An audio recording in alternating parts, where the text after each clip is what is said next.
Assalamualaikum warahmatullahi wabarakatuh. Innal hamdalillah nahmaduhu wa nasta'inuhu wa nastaghfiruh wa nu'minu bihi wa natawakkalu alaihi. Allahumma shalli wa sallim ala sayyidina Muhammadin wa ala alihi wa sahbihi ajma'in, amma ba'd. Ma'asyiral muslimin, pemirsa channel LDNU rahimakumullah.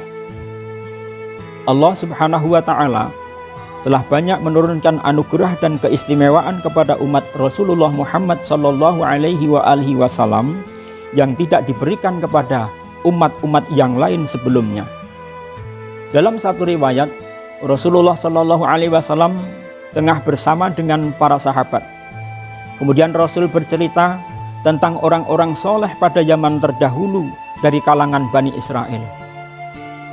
Orang-orang dahulu tersebut menghabiskan waktu sepanjang 1000 bulan atau setara dengan 80 tahun, 83 tahun lebih 4 bulan habis digunakan untuk taat, berbakti serta beribadah kepada Allah Subhanahu wa taala yang tanpa bercampur dengan kemaksiatan sedikit pun.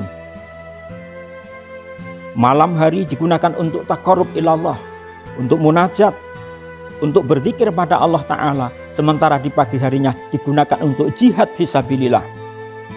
Itu dijalankan tidak sebulan 2 bulan tapi 1000 bulan. Mendengar hal yang demikian, para sahabat pun tertunduk, lesu dan bersedih. Mengapa sahabat bersedih? Bukankah harusnya senang karena mendengar ada hamba-hamba Allah yang begitu taat? Satu sisi demikian, tapi yang dipikirkan oleh para sahabat ialah sahabat tahu persis bagaimana sabda Nabi Muhammad sallallahu alaihi wasallam bahwa usia umat Rasul hanyalah dari 60 sampai 70 tahun. Ketika ada lebih dari itu, maka sedikit tidaklah banyak. Dan itu pun di dalam prakteknya masih terpotong oleh masa akil balik. Di dalam kesehariannya waktu habis untuk bekerja, untuk beraktivitas. Di malam harinya digunakan untuk istirahat. Bagaimana mungkin dari usia yang sebegitu kemudian bisa menandingi, kemudian bisa atau apalagi melampaui amalan-amalan ibadah yang dilakukan oleh orang-orang terdahulu. Di dalam kesedihannya, maka Allah Subhanahu wa taala menganugerahkan kepada umat Rasulullah Muhammad sallallahu alaihi wasallam dengan mengutus malaikat Jibril menurunkan wahyunya berupa surat Al-Qadar. Inna anzalnahu fi lailatul qadr. Wa ma adraka ma lailatul qadr. Lailatul qadri khairum min alfi syahr. Al-ayah. Telah kami turunkan Al-Qur'an pada malam kemuliaan. Tahukah kalian, tahukah kamu apa itu malam kemuliaan?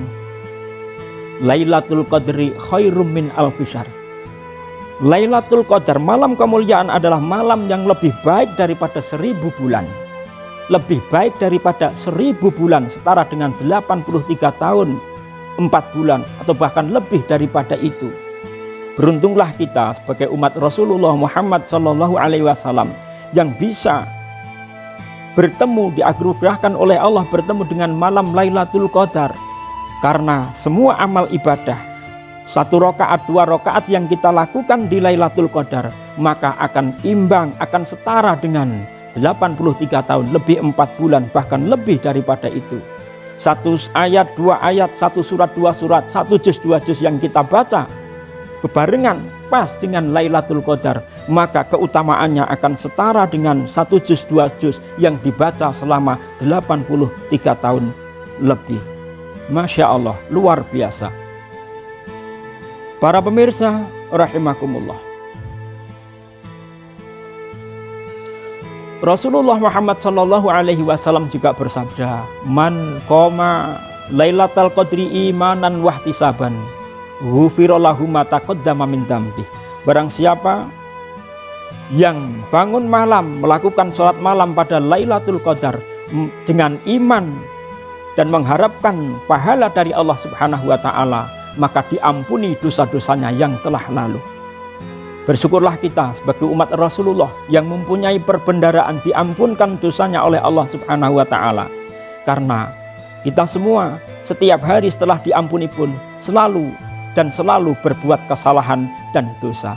Semoga Allah Subhanahu wa Ta'ala senantiasa menganugerahkan kepada kita untuk bisa bertemu dengan Lailatul Qadar, kemudian memberikan kekuatan kepada kita untuk bisa menghidupkan Lailatul Qadar dengan berbagai macam bentuk ibadah.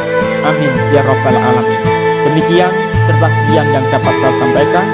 Khilaf mohon dimaafkan.